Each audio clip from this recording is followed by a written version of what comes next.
Hey guys, it's Eddie and oh my god, I'm back after about a month of being away. I've been at uni and it's been a little bit mad. First term of second year has been a lot more grueling than I expected, so I'm really sorry for being away, and I apologise in advance for this review because I'm a bit out of practice, but hopefully you guys will enjoy this. And also I'm aware that I look awful because I was fighting with my hair this morning and I just had to sort of wet it and pat it down, and it's kind of just gone into an even bigger mess. But at this point I've realised that I've just given up. So without further ado, I'd just like to first of all thank all you guys for the really supportive comments that I got on my taking a break video. I was a bit nervous about putting that out because I didn't know how people were going to be react to that, because my channel is sort of fairly new, and to take such a big break I was scared that people were just going to sort of bin me off and be like, oh well, bye. But no, I really appreciated all the lovely comments on that video, and I recently watched a film that I really wanted to review for you guys, so I hopefully will be back for a few more videos before I start my second term, and then I'll be having another break. But over Christmas I'm going to get some videos out for you, so we'll see how it goes.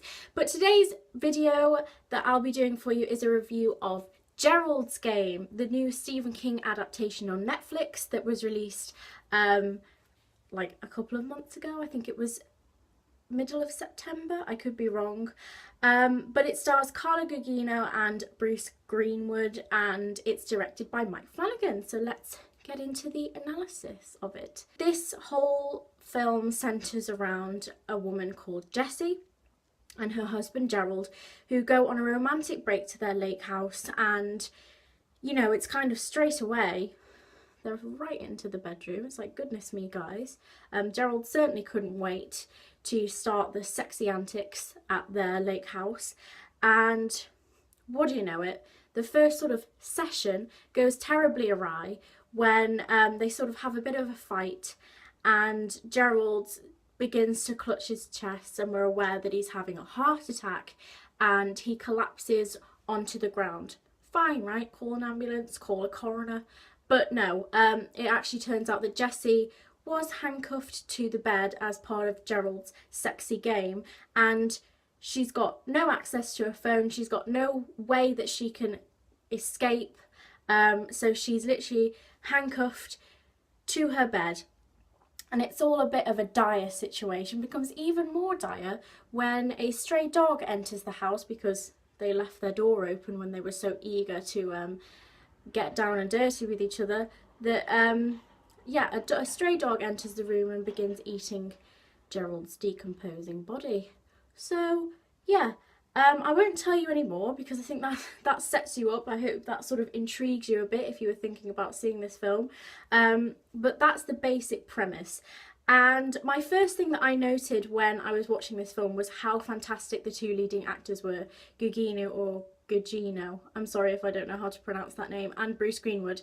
The interaction between the two leads, and not just them as the characters in the beginning sequence, the sex scene, but also them as the characters that appear in Jessie's mind when she's sort of going through the motions strapped to the bed, and she's sort of watching her two inner voices that come in the form of Gerald and herself battle with each other.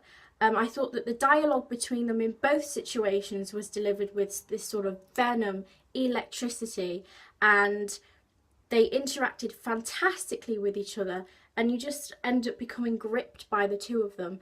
It's sort of very fast-paced dialogue between the two of them, and when they appear as part of Jessie's sort of deteriorating psyche, they taunt her and they play with her, and one of them is supporting her, the other one's sort of trying to just make her give up and accept defeat and accept death. And I just think that the two actors, you could see them just getting wholeheartedly involved in these roles, and I think that they just really, really gripped you. And I think they were part of the reason why this film, for me, was so successful, because they really, the way they delivered these lines, the way they sort of played off each other and bounced off each other was really fantastic. And to say that, you know, for the most part, these two were acting as people that actually weren't there, they really, really made a strong presence in the film. I'm sure that once you watch the film, more of what I'm saying will make sense. But yeah, I just have to ensure you that these two, as the leads, give fantastic performances, so you won't be disappointed in that respect. And I think that the contrast with Greenwood and Gugino as the sort of two battling, warring elements of Jesse's psyche contrast extremely well to Gugino as the exhausted, enduring and endearing Jessie that is handcuffed to the bed and struggling with her own visions and her own sort of mental torment and trying desperately to find a way out of this terrible situation for herself. I think that Gugino obviously really shines because she's really sort of playing two characters, the sort of inner mind Jessie and the real Jessie. And I think that through her fantastic, desperate acting as the real Jessie, you really, really see the pain of this woman. And I think that she's absolutely fantastic. I hadn't really seen her in anything before, Carla Gugino, but I think she is a fantastic actress, and she really, really shines in this film. I think what I liked a lot about this film is that for me it was a fresh take on horror. The adaptation, I feel, is just what we needed in the genre. Because although it has a couple of jump scares, which are actually really scary in my opinion, the fact that it's that terrible situation that forms the basis of the eerie creepiness in this film is really different, and I like that. It's quintessential Stephen King, obviously. He's the king of creep, and I feel like they adapted this story in a really faithful way, in the sense that it wasn't all about, you know, jump scares and, you know, being frightened by something popping up. It was more about putting yourself in her place, and I think Gugino's acting is really allowing you to do that. And I think that the use of sort of dark and light in the film, you know, when night falls and the room is cast in shadow and you're not quite sure if what she's seeing is just a trick of the mind or if it's real for her. I think that's incredibly creepy, and I think that this story really allows the capacity to take horror films into a completely different area. I really enjoyed it. I thought it was fantastic. Something else that I enjoyed is the cinematography in the flashback scenes.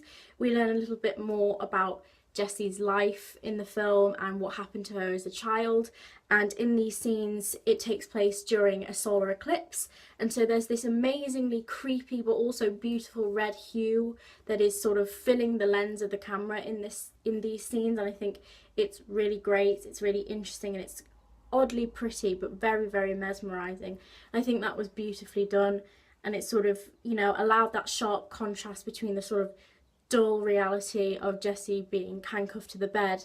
But yeah, I think it was really, really well done. There's something in this film that made it a really fantastic horror film for me. Well, it's kind of a horror psychological thriller, but there's a character in it that Jessie identifies as Death. I won't mention anything more than that, but he's this very sort of creepy looking man that appears to her several times in the film. And I have to say that his appearance and his scenes in the film were the first time that I've actually been scared by a horror film in a really long time. I was telling my friends a couple of weeks ago that, you know, I've watched so many horror films now, it feels like it takes a lot to scare me. Well, this scared me. I don't know what it was. I think it was just his appearance and, you know, the way he was used very sparingly but very cleverly in the film. You know, you saw tastes of his appearance but you didn't see him fully, and it didn't give your mind enough time to become exposed to him to like desensitize you to it. So I think he just really scared me. He really creeped me out, and you know, I was really surprised by that, but delighted because horror films are supposed to scare you, and I feel like this one truly, truly did. And also, I must warn the people who are walking into this film who are expecting a purely psychological thriller, because it's also got a very, very, very gory scene that I'm sure people have heard about. I won't mention any more, but yes, it was also the first time that I've been actually truly revolted and sickened by a piece of gore in a horror film. So this was a really refreshing experience for me. I thought it was absolutely fantastic. And I think that the IMDb rating for this film is criminally low. I think it's like a 6.7 or something. But actually I thought it was a really refreshing, totally engrossing horror film that was fantastically adapted from the novel source material, and I would give it, if I had to give it a rating out of 5 stars, a 4.5. Some of the psychological back and forth dialogue scenes did go on for a little bit too long, I felt, but I have to say I thoroughly enjoyed it, and I think it's something that will truly scare people if they haven't been scared by a good horror film in a while. I know I certainly was, so I think it's worth giving it a go. But that's just my opinion. You may think that I've rated it too highly, but I've sort of been waiting for a film like this in the horror genre for a little bit, so I got what I wanted from it. And I really appreciated what Mike Flanagan, the director, did with Stephen King's work. So yeah, that is it for my review of Gerald's Game. Would highly recommend anyone who's got access to Netflix watching it. I am going to be reviewing Breaking Away. I'll be doing that next. But in my spare time while I've been at uni, the only slight amount of spare time that I've been getting, I've been watching a channel called Movie Bitches, who are really good and really fun. So I'll leave their link to their channel in the description, but they did a review of La La Land where they kind of ripped it apart, and I found it absolutely hilarious because I recently watched La La Land and I have a lot of feelings about it. So comment below if you would like me to review that film as well, because I will during the Christmas break if anyone is interested in what I have to say about it. But yeah, thanks so much for watching, you guys. You can always suggest movies for me to review by commenting below. That is it for now. Thanks so much for watching. See you in the next one. Bye!